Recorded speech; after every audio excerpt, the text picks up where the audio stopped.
کہ نہ گرنیڈ سے نہ گولی سے بات بنے گی بولی سے. ایک عجیب و قسم کا نعرہ پورے ریاست جموں کشمیر میں آیا. لیکن جب مفتی محمد سعید صاحب نے اس نعرے کو امپلیمنٹ کرنے کے لیے مرکزی سرکار کے ساتھ اپنی وابستگی ظاہر کی تو ہم نے دیکھا کہ جہاں ریاست جموں کشمیر میں ظلم و باربریت کی ایک بہت بڑی کہانی اس وقت گراؤنڈ پہ موجود تھی. لوگوں کو کیمپوں میں لیا جاتا تھا, مارا جاتا تھا. ٹاسک فورس ظلم و بربریت کے اس اپنے حساب سے لوگوں کو پریشان کر رہے تھے. لیکن جب مفتی صاحب نے اپنا یہ نعرہ لے کر, اپنا یہ مشن لے کر ریاست جموں کشمیر کی بھاگ دوڑ سنبھالی تو مفتی صاحب نے زمینی سطح پر ان چیزوں کو پہلے ختم کر دیا. آپ ہم سے زیادہ توازن میں نہیں جاتے ہوئے وہ کر دیا آپ کا بھی زیادہ جائے گا. میں اشارہ آ رہا ہوں کہ کشمیر کی لیڈرشپ کی طرف میں نے اشارہ کیا. انہیں کشمیر کے لیڈرشپ میں سے ایک جنہوں نے پارٹی یہ بنائی ہے اور میں نے یہ پارٹی کیوں اختیار کی. بعد ہوتی ہے ڈسکس کریں عبادت ہم بات کریں لوگوں کی پارٹی کیا ہے. لیکن شریعت کا حکم ہے کہ قوم کے ساتھ ملے رہو. واعتصموا بحبل اللہ, مل کر ایک رسی کو پکڑو. دوسرا یہ کہ انفرادی طور انسان کچھ نہیں کر سکتا ہے. کوئی نہ کوئی ایک پارٹی, اور پارٹی وہ حق پرست جو ہے زیادہ یہ دیکھنا کہ حق پرست پارٹی کون ہے. میں نے حق پرست پارٹی جان کر اس پارٹی میں جوائن کیا. اور یہ ہر ایک کو یہ سوچنا چاہیے کہ حق پرست پارٹی ہے, ظالموں کے مخالف ہے, مظلوم کو ساتھ دینے والی ہے. اسی میں ہمیں ثواب ملے گا. تبھی میں نے حدیث پڑھی انما الاعمال بالنیات, جو ہم نیت رکھیں گے وہی ہم کو ملے گا. دوسرا قرآن میں جس کا حکم ہے تعاونوا علی البر والتقوی ولا تعاونوا علی الاثم والعدوان, کہ جب ہم اچھی بات پر ایک دوسرے کو تعاون کریں گے اس کو ہمیں ثواب ملے گا. بری بات پر ہمیں روکنا ہے. اس لیے میرا ثواب ملے گا کہ ہم یہ تحقیق کرنے ہم آئے ہیں. مگر میں نے لیڈرشپ کے بارے میں کہا کہ لیڈرشپ کشمیر کی جتنی لیڈرشپ آپ کے سامنے ہیں, چھوٹے سے بڑے لیڈر وغیرہ کا نام نہیں دینا چاہتا مجھے. ان لیڈروں نے کیا کیا, اور جس پارٹی کو میں اختیار کر رہا ہوں مفتی سعید صاحب, اس نے کیا کیا, اس کو آپ ذرا تجزیہ کی دیکھو. وہی مفتی سعید صاحب وغیرہ جو ہوم منسٹر رہے سینٹر, اور یہی مفتی سعید صاحب ہیں جنہوں نے فرعونوں کے مقابلے کے لیے, فرعون جہاں ہمارے جموں کشمیر میں ہو گئے تھے, ان فرعونوں کے مقابلے میں اسے نئی پارٹی بنائی. نہیں تو اس کو کوئی نئی پارٹی طاقت بند کوئی ضرورت ہی نہیں کرتا. یہی ایک حوصلہ مند شخص تھا جس نے نئی پارٹی کو جوڑی تھی. تو تاثر کا پارٹی بنے, یہ اتر پارٹی بنے, حریت تحریک دورہ وغیرہ کچھ حریت کی سپورٹ سے لگ جائے نئی پارٹی بنے. تو تاکہ ضرورت کرنے کا نو پارٹی بنانا زوالا کا لیکن مفتی سعید صاحب نے دونوں یہ چیز کرتے ہوئے وغیرہ اس نے یہ پارٹی کی تاج رکھی جس کے کافی ہو گئے تاسیس تھا. آج بھی ہمیں نے بنا ہے وغیرہ. اللہ تعالیٰ اس پارٹی کو کامیاب کرے. زیادہ کیا ونو ساروی کا یت پہ روشنی کہ آج کا بہت پہ یہ یکجا گمت تو یہ ون اخ ذات ات پہ ٹھور پتہ یمو اظہار افسوس کہ 6 نفر 8 نفر گزرے. اللہ تعالیٰ کرے تمہیں جنت فردوس عطا. بیٚیہِ چھِ ریسنٹلی ناصر صٲبس تہِ وائن صٲب والدہ صٲب گزرے تمن خاطر تہِ کرے اللہ تعالیٰ تمن جنت فردوس عطا. پارٹی تہِ چھِ پتہ کہ سارے یہ مجھتا بوزو تھی بیچ میں مزید آپ کیا گورننس کا گنجائش کیا, مگر بیان یہ ایکسپیرینس یا پارٹی میں سرکاری ملازم, مگر 8 ؤری ہے یتھ وابستگی. لیکن ہر جائے وچھان مرکز ڈیوٹی دن تعینات ہر پارٹی میں ہر فنکشن میں گورنمنٹ فنکشن میں گھن لیکن پیپلز پارٹی دیکھتے ہیں ریاست جموں و کشمیر پوری اسی اسٹیٹس ہوتی ہے جو 1996 کا واقعہ پیش آتی ہے. اسی طرح مالدار توڑ پھوڑ چیکنگ کریک ڈاؤن وہی حالت پھر ہوئی ہے اور ہمیں لگتا ہے کہ ہمیں پھر پیپلز ڈیموکریٹک پارٹی کو مضبوط کرنا چاہیے تاکہ اس مصیبت سے ہم پھر نکل آئے. آج اتنا نہیں اگر کشتواڑ کی بات کریں کشتواڑ میں لیڈرشپ کی ضرورت ہے مضبوطی کے ساتھ کھڑے ہونے کی ضرورت ہے. ہمیں نہیں لگتا ہے کہ کشتواڑ کو کوئی بھی لیڈرشپ مضبوط ہے کہ یہاں کشتواڑ کی ڈیمانڈ کرے کشتواڑ کی بات کرے کشتواڑ کی نوجوان کے حق کی بات کرے. ہم نے دیکھا آیا تو جہاں جتنے بھی پولیس لیڈر ہیں سب اپنی باتیں کرتے ہیں نوجوان کی بات کوئی نہیں کرتا ہے مظلوموں کی بات کوئی نہیں کرتا ہے. ہم نے پارلیمنٹ اسمبلی میں بھی ہم نے دیکھا جب قانون اور کونسل میں ہمارے ساتھ سب تھے وہی ایک شکل تھا جو لاکھوں کے بارے میں بات کرتا تھا کہ کشتواڑ کے نوجوان کو روزگار ملنا چاہیے جو ہمیشہ بات کی کشتواڑ کے نوجوان کو یہ بات ہونی چاہیے ان کے مصیبت ہے ان کو یہ جو ستم ہو رہا ہے.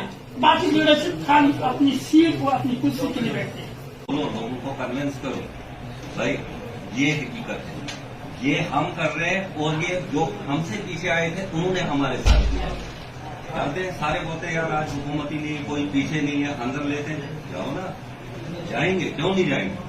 کرائم تو ہم کرتے نہیں ہے حق بول رہا ہے جائیں گے کیوں ہم پیچھے رہیں گے سارے ایک ساتھ رہیں گے. یونٹی میں پاور ہے. ایک ٹاپ صاحب آگے نکلیں گے کوئی نہیں مانے گا جب تک ان کے پیچھے 50 لوگ نہیں ہوں گے.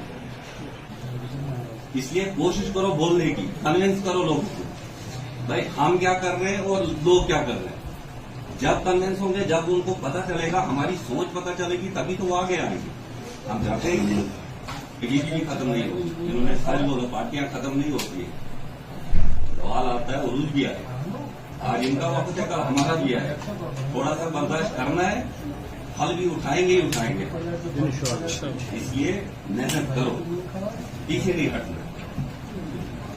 پولیس نے اٹھا لیا ہو کوئی یوتھ کسی کو کالج میں کوئی مسئلہ ہو کسی یوتھ کا کچھ امپلائمنٹ کا مسئلہ ہو ہر ہمیشہ جب بھی میں نے فیروز بھائی کو کال کیا تب حاضر ہے. بٹ جب بھی کال کی تب فون پہ کال پہ ہاسپٹل میں کوئی پریشانی ہو ہمیشہ حاضر رہے ہمیشہ ہمارے ساتھ ساتھ رہے.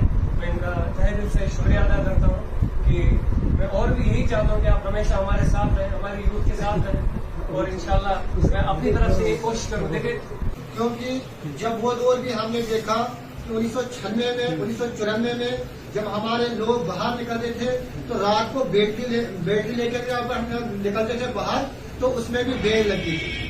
پھر جب مفتی محمد سعید صاحب نے یہ پارٹی کا آغاز کیا پھر جا کے اس جموں کشمیر میں باہر آئی تو اب جو ہمارے اس ٹائم جو ہمارا دور چل رہا ہے وہی اس ٹائم بھی وہی دور آیا ہے کیونکہ ہر جگہ سے وہی صاحب نے ہماری پارٹی کو عروج میں لائی تھی. اور اگر آج ہم دیکھیں کہیں بھی جموں کشمیر میں اگر کوئی بات کرنے والا ہے وہ واحد ایک پی ڈی پی پارٹی. آپ جاؤ دیکھو National Conference Congress B J P کوئی بھی بات کرتی ہے جموں کشمیر میں اس ٹائم چل کیا رہا ہے. آپ نریگا پکڑو کوئی کام نہیں ہوتا ہے آپ RMB پکڑو آپ ہاسپٹل پکڑو آپ کوئی بھی ڈپارٹمنٹ میں جاؤ کہیں ڈپارٹمنٹ میں دیکھو کوئی نہیں پوچھتاچھ کرتا ہے کہ اس پارٹی کو مضبوط کیجیے. واحد ایک ایسی پارٹی ہماری ہے جو بارود بن کے گھر میں بھی بارود بن کے ابھرے گی مگر آپ لوگوں کا ساتھ ہونا چاہیے اور نوجوانوں کا بزرگوں کا. گرامین کی بات کی بات اور آج بھی مجھے لگا کہ مولوی پیر صاحب نے جس پارٹی کا دامن پکڑا ہے انشاءاللہ الرحمن اس کی سربراہی میں کسی کے ساتھ ہوگی کوئی ضرورت نہیں ہوگا. اس لیے اس فیملی کو جو مطلب ایک بھی شاید اس فیملی کا نہیں بچا ہے اللہ تعالیٰ ان کو مغفرت کرے ان سے دوست عطا کرے ان کو لوائق ان کو صبر و جمیل عطا کرے. یہ بہت بڑا دکھ کا ماحول اس وقت مروہ میں چل رہا ہے کہ پورا مروہ اس دور میں ڈوبا ہوا ہے.